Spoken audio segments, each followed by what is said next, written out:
Fabrizio Romano ya tabbatar da kungiyar kwallon kafa ta Liverpool a ƙarshe ta cimma yarjejeniya da kungiyar kwallon kafa ta PSV akan ɗaukan ɗan wasa Cody Gakpo. Gakpo dai Manchester United da Chelsea su ne kan gaba wajen zawarcinsa, sai dai a ƙarshe dai kungiyar kwallon kafan ta Liverpool ta yi musu shigan wuri inda ta ɗauki wannan ɗan wasa. An gama cimma yarjejeniya akan kuɗin da ɗan wasan kungiyar kwallon kafan za ta dinga ke biyan sa. An cimma yarjejeniya ne akan kuɗi kimanin euro miliyan 50 ga baki ɗaya, sai dai kuɗin ba gaba ɗaya za a biya su ba, sai zuwa ƙarshen shekara za a biya ƙungiyar ƙwallon ƙafan ta PSV ga baki ɗaya kuɗin ɗan wasan ma ya zo. Borussia Dortmund na tuntuɓar ɗan wasan ƙungiyar ƙwallon ƙafa ta Crystal Palace Wilfried Zaha da kwantaraginsa zai ƙare a ƙarshen shekarar nan. Ƙungiyar ƙwallon ƙafan ta Borussia tana son ɗaukan wannan ɗan wasa ne a mataki na kyauta idan dai kwantaraginsa ya ƙare.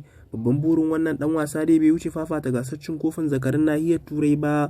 Ana ganin idan dai har bai watsi da wannan ta yi ba to burin nasa zai cika na fafata da bata gasar cin kofin duniya. Kungiyar kwallon kafan ta Borussia Dortmund a bangare guda ɗaya kungiyar kwallon kafa ta Crystal Palace na tuntuɓar wannan dan wasa domin ya sabunta kwantiraginsa na tsawon shekaru 4. Mai horar da Crystal Palace Patrick Vieira ya bayyana za su yi din mai yiwuwa wajen ci gaba da kasancewa wannan dan wasa a kungiyar. Kungiyar kwallon kafa ta Real Madrid ta shiga zuwarcin dan wasan baya na kungiyar ta Bayern Munich. Bayan Munich zai dan wasan ta kwantiraginsa zai kare ne a ƙarshen shekarar 2024, sai dai Real tana ganin za ta ɗauki wannan dan wasa domin ya mai mata gurbin dan wasan ta da zai bar kungiyar a ƙarshen wannan shekara idan dai har ba su cimma yarjejeniya akan ƙarin kwantiraginsa ba, wato Mendy.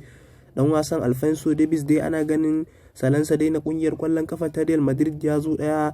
Idan dai har dan wasan ya zo kungiyar kwallon kafa ta Real Madrid to ba makawa zai ba wa kungiyar kwallon kafan ta Real gudunmawa 100%.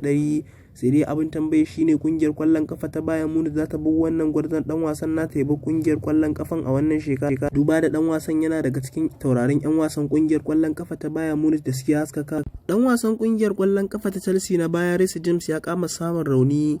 Dan wasan da ya dawo ga raunin da ya samu a jiya fafata wasan kungiyar kwallon kafa Chelsea da Bournemouth, sai dai an tabbatar da wannan dan wasa ya ƙara komawa rauni, zai shafa makonni 4 yana jinya.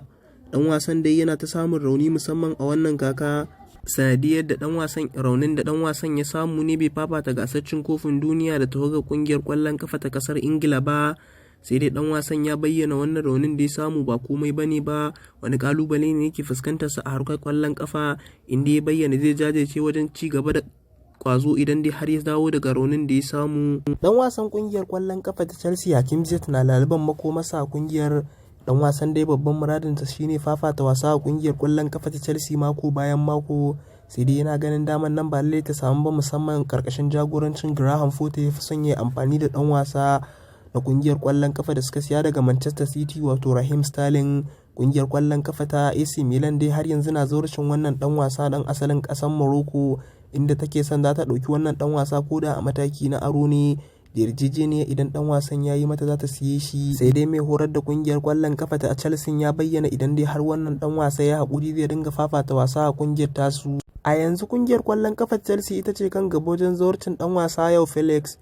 Mahukuntan Atletico sun dai bayyana wannan dan wasa da idan dai zai bar kungiyar kwallon kafan za su amince su bar shi ya bar kungiyar kwallon kafan, sai dai a mataki na aro. Kungiyoyin kwallon kafa da dama a kasar Ingila dai na zawarcin wannan dan wasa dan asalin kasar Portugal. Dan wasan dai baya samun lokaci ne a kungiyar, shi isa yake son zai bar kungiyar ta Atletico Madrid. Atletico ta amince da kungiyar da take son za ta dauke shi, za ta biya wani kaso na albashin wannan dan wasa fiye da kungiyar kwallon kafan ta Atletico Madrid. Sai dai kungiyar kwallon kafa ta Chelsea yanzu ita ce kan gaba wajen zawarcin wannan dan wasa a mataki. Kwantiragin dan wasa Jamal Musiala dai zai kare ne a ƙarshen shekarar 2026, sai dai mahukuntan kungiyar kwallon kafa ta Bayern Munich suna son wannan dan wasa a yanzu ya ƙara sartaba sabon kwantiragi, saboda kungiyoyi manya-manya irin Real Madrid na zawarcin wannan dan wasa. Bayan tana ganin idan dai har dan wasan ya rattaba sabon kwantiragi da kungiyar kwallon kafan to ba makawa kungiyoyin da suke zawarcin wannan dan wasa za su haƙura da zawarcin nashi.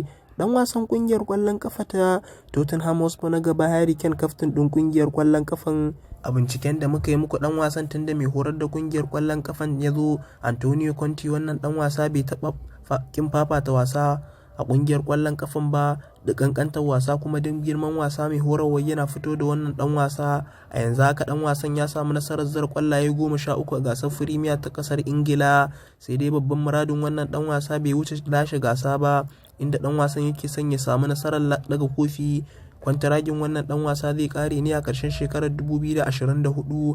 Ana ganin kungiyar kwallon kafan idan dai har ba ta yi mai yiwuwa ba, dan wasan zai bar kungiyar kwallon kafan, musamman kungiyar kwallon kafa ta Bayern Munich da take zawarcin sa, inda dan wasan yake son ya je taka leda domin lashe wata gasa a kungiyar. A ranar Juma'a kungiyar kwallon kafa ta Real Madrid za ta dawo fafata wasanninta na gasar La Liga, inda Real din ita za ta fara fafata wasan La Liga bayan tsawon da aka dauka na hutu ana gasar cin kofin duniya.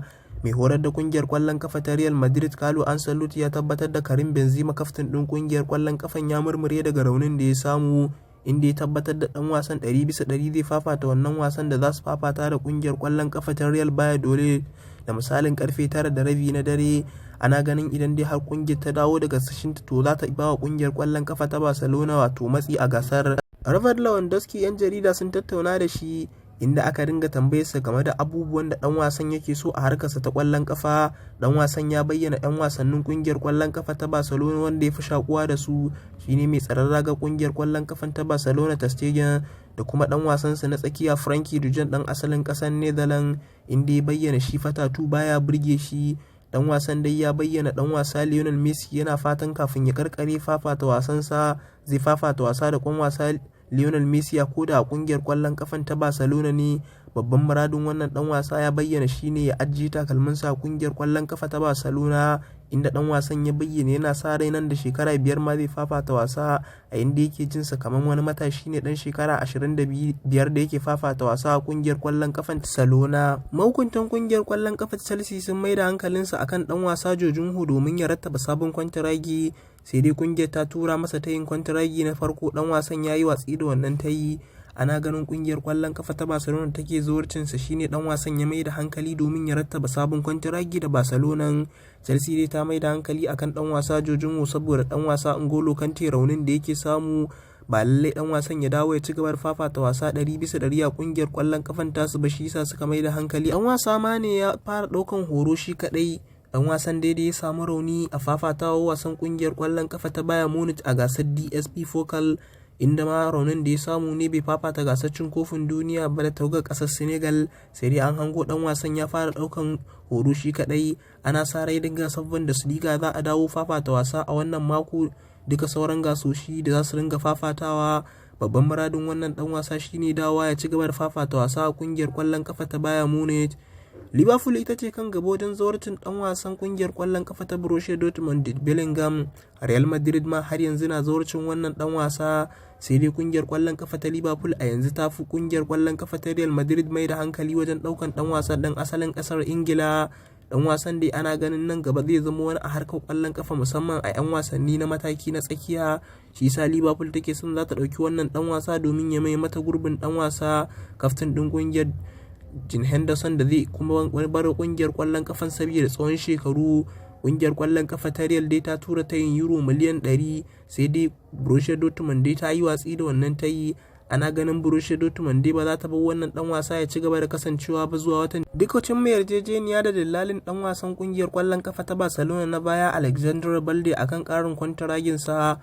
Dan wasan dai ya amince da kwantiragin da zai rattaba wa kungiyar kwallon kafan ta Barcelona. Suna jiran kungiyar kwallon kafan ta Barcelona ne domin su miko musu tayin kwantiragin.